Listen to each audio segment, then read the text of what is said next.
Hey, parents.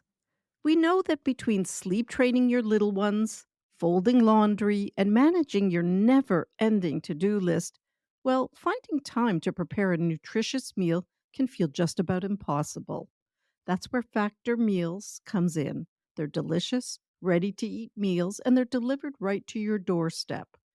Factor Meals are here to take one big thing off your plate so you can focus on what really matters, like conquering bedtime without the stress. With a variety of dietitian approved menus, each Factor meal is made with the freshest ingredients, ensuring you and your family both enjoy taste and nutrition. Check out factormeals.com/toddler50 and use the code toddler50 to get 50% off your first box and 20% off your second box. That code's toddler50 at factormeals.com/toddler50. Imagine more peaceful evenings with more time for bedtime stories and less time worrying about meal prep and cleanup. Factor meals are delicious, they're nutritious, and they're effortless. So give yourself the break you deserve. Again, that's factormeals.com/toddler50 and use code toddler50 to get 50% off your first box and 20% off your next box. This offer is good until the end of April this month. My daughter's always giving me skin products to try, and I always use them for a few days, and then I just get bored and stop. But since I started using OneSkin, and that's today's sponsor, I've been using it twice a day without fail, and I'm not kidding. I've been using it around my eyes and on my face, and within a week, I'm already seeing differences. It's easy to use, and my skin really feels soft, and I think it looks healthier. I'm sure you know this already, but stress, hormone fluctuations, and a lack of sleep can affect your skin. From dry skin to dark spots and acne, your complexion may not be where it used to be, and that's totally normal. However, OneSkin can really help. I like this company. It's an all women team of scientists, and they've developed a peptide called OS1, and it improves the health of your skin basically from inside out. In other words, it gets to the root of the problem. And as a physician, it's important to me that the benefits have been backed by studies. Now, for the first time, I'm recommending a skincare product to my daughter. So you can get started today with 15% off using the code Toddlers at oneskin.co. That's 15% off oneskin.co with the code Toddlers. Now, after you purchase, they're going to ask you where you heard about them. So please let them know that Toddlers Made Easy referred you to them, as that's one way of supporting the show. Welcome to Toddlers Made Easy, where there's no fluff, just practical, research-based, 15 minutes or less parenting strategies. For those of you who don't know me, I'm Dr. Catherine, a pediatrician with more than 33 years of experience. I'm the author of 2 parenting books, the founder of Healthiest Baby, and the mother of 4 amazing adult kids, and let's not forget Smudge, my great big golden doodle. Today's episode is a playful dive into play. Play, it's not just for fun when it comes to kids. It's essential nutrition for growing minds and hearts. It's easy to brush off play as just play, just something frivolous. After all, it's just fun and games, right? But here's the thing. Play is a child's superfood. Yeah, just like those nutrient-packed foods we carefully choose for our own health. Well, play is the vital ingredient for a toddler's developing brain and blooming personality. Play isn't just about having fun. It's actually a really big deal for your little one's growth. It helps them learn how to think and solve problems and talk and understand others and control their emotions even. Plus, it's through play that kids learn to make friends and feel loved and secure with their grown-ups in their lives. It's all about setting them up with the right skills and relationships to be happy, well-rounded little people. Now, as I was preparing this episode, I remembered a doll that I just adored as a child.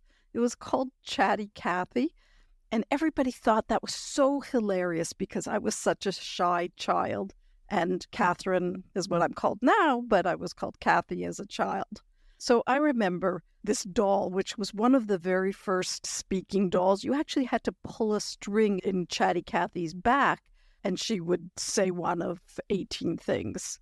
The funny thing about all of this is I think my parents thought it might help me to talk more somehow or other, but actually what ended up happening was everybody was so fascinated with this talking doll that I never had to speak. If somebody asked me something, I'd pull Chatty Cathy's string and she would speak for me. Anyhow, I was just remembering that as I was writing this episode. Let's get back to it. So here's the thing. We can't measure play's benefit with a ruler, or we can't track its progress in a report card. And because of that, its profound influence often goes unnoticed. But today we're going to shine a light on the true value of play. Now, when children play, they're doing more than burning off energy. They're learning to manage their emotions, they're building relationships, they're problem solving, and they're experimenting with the world. They practice sharing, leading, following, and even how to negotiate through play. Play is the first step towards emotional intelligence, problem-solving skills, and even academic learning. Play-based learning, it's not just a catchy phrase. It's a bridge to understanding complex concepts in a language that kids speak fluently, the language of imagination. Now, you might be wondering, do I need to play with my kids all the time? It's a common question, and I find it's really soaked in love, but there's also exhaustion and annoyance and adoration, regardless of the answer. Everybody is different. You may enjoy playing with your kids, and this discussion may seem goofy. But on the flip side, you may be overextended, or just you might not enjoy playing with your kids. Not everybody does, and that's okay. And honestly, you don't need to play with them endlessly, and you don't need to feel guilty about it. You can provide the connection your child is looking for in other ways. For instance, get them involved in household tasks. Ask your toddler to help toss the salad or sweep the floor or match the socks. This fills the feeling loved and valuable quota. There's endless value in independent play as well. Self-reliance, confidence, and curiosity bloom when a child plays on their own. Here are a few ways to encourage your child to explore on their own. Number one, if you have a child who just always demands that you play with them, start slowly. Don't let the goal of having your child play independently become a power struggle. Start by being nearby without being involved. Next, don't hover. Just think about how it feels when you're working on something and someone is looking over your back. It's distracting, it's uncomfortable, and it's a little irritating. I'd also avoid interjecting or correcting your child. When we do that, we're essentially teaching our kids to need us while they play. If we're always correcting them, they think, oh, I need my mom to tell me how to do this correctly. Also, we're teaching them not to trust themselves, which I'm sure is not your goal. So watch your kids so you know what they're interested in, and then provide play activities that include their special interest. You know all those things you tell your kids not to do? We'll provide them with kid-friendly versions of these things. For instance, maybe they love playing with pots and pans, so give them some old pots and pans and empty containers to mess around with. Lastly, creating a place that is baby-proof or toddler-proof and safe will allow your child to play freely without constant interruptions. In my family, we used to call this our yay place when my kids were little. Now, navigating the aisles of toy stores can leave any parent wondering if these high-priced toys are a must. So I want to talk about that for a moment. Toys, after all, are more than just playthings. They're the building blocks of your child's developmental journey. The industry is keen on dazzling us with high-tech toys that promise educational benefits. They've got flashing lights and electronic sounds. They've got the works. Yet, often these toys are designed with a narrow scope, offering only a handful of predetermined ways to engage with them. And this isn't just a drain on your wallet, it limits your child's imagination. Kids are naturally inventive and they flourish when given the chance to explore and create. That's where simpler, more versatile toys come into play. Now, I'm not saying don't ever have any of those electronic toys that you hit a button and a voice speaks, because kids love them. But it means make sure you also have the other more traditional, open ended toys that encourage kids to be creative. When a toy's purpose isn't set in stone, like the endless possibility of building blocks or the vast adventures awaiting in a costume box, well, then children are free to craft their own narratives. They're not just pushing buttons, they're learning to think, problem solve, work through stressors, organize, get along, and regulate their emotions. This kind of play not only stokes the fires of creativity, but it also sustains their interest over time, far longer than most typical electronic toys. The reason this happens is that open-ended toys can be played with in so many different ways, there's no limit to it. So the next time you're weighing the pros and cons of a pricey high-tech toy, remember, the best toys don't direct your child's play, they inspire it. The best toys for toddlers don't come with instructions or batteries. Now, before we finish up, I want to answer a short question from a sweet mom whose name is Tanya that I recently received in my DMs. And she said, "My 2-year-old has started to hit me when I put her in a timeout. How can I stop her hurting me? It actually makes me cry. I'm so upset." Hi, Tanya. Thank you for asking this question about timeout, as I think it will benefit many parents.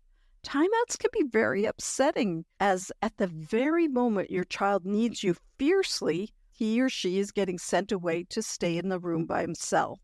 Now, I prefer not to use timeouts, as I found they don't really inspire better behavior.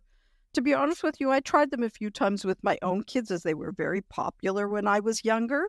But I didn't feel good doing them, and I always thought if I don't feel good, it isn't right. And also, I found with the thousands upon thousands of parents I've seen in my office, rarely did anyone ever say, well, this timeout worked. Now, if that's not true for you, everybody is different, every family is different. But overall, I'd say your child is telling you that she needs you. She doesn't need a punishment. She needs you to help her get through this emotional upheaval. I've also found that there's this negative cycle that develops with timeouts where children begin to have more misbehavior as they're starting to carry a grudge. Okay, so that's all very well and good. What do I recommend instead? Well, I'd encourage you to use the easy method that I go through in detail in my course. But let's go through it briefly here. So the first step with any unwanted behavior, step number 1 is E of easy, and that is to evaluate. And really what you're doing right here is you're evaluating yourself. What do I need to calm down so I can handle this thoughtfully? Now, as long as there's no safety issues, take that moment, create a space between your child's behavior and your reaction to it. Maybe you need to do some deep breathing, or maybe you need to use a mantra. Maybe you need to jump up and down. Think about this before you need it so you have a strategy in place.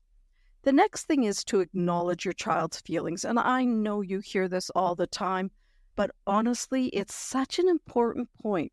When somebody feels heard and seen, it makes it much easier to hear the correction, and it just also makes you feel good.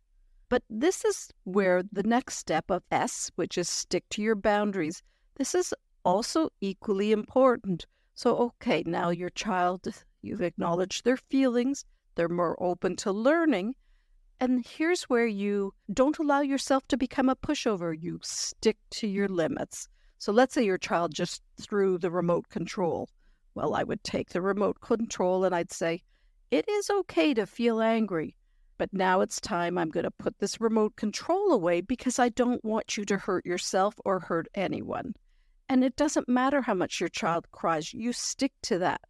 But the next step, the why, which is the yes, and that's about finding the yes, I find this a very nice point because it really helps children learn, okay, well, I can't do A, I can do B.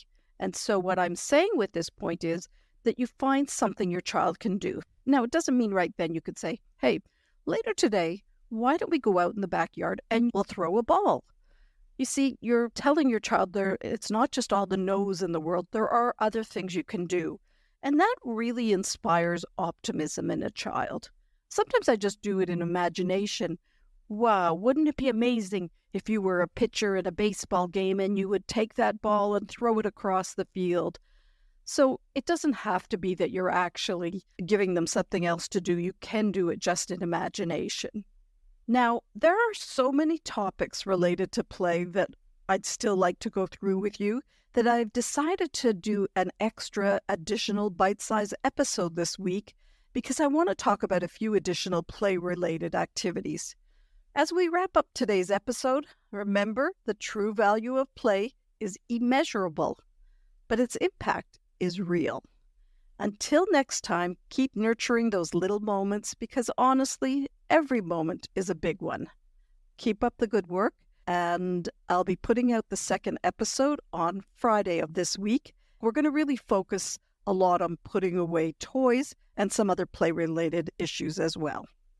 Now, if this approach resonates with you, please check out our courses, Toddlers Made Easy and Potty Training Made Easy, in the show notes. You're not alone, and I'm there to help you through all these awesome but crazy toddler moments. See you Friday.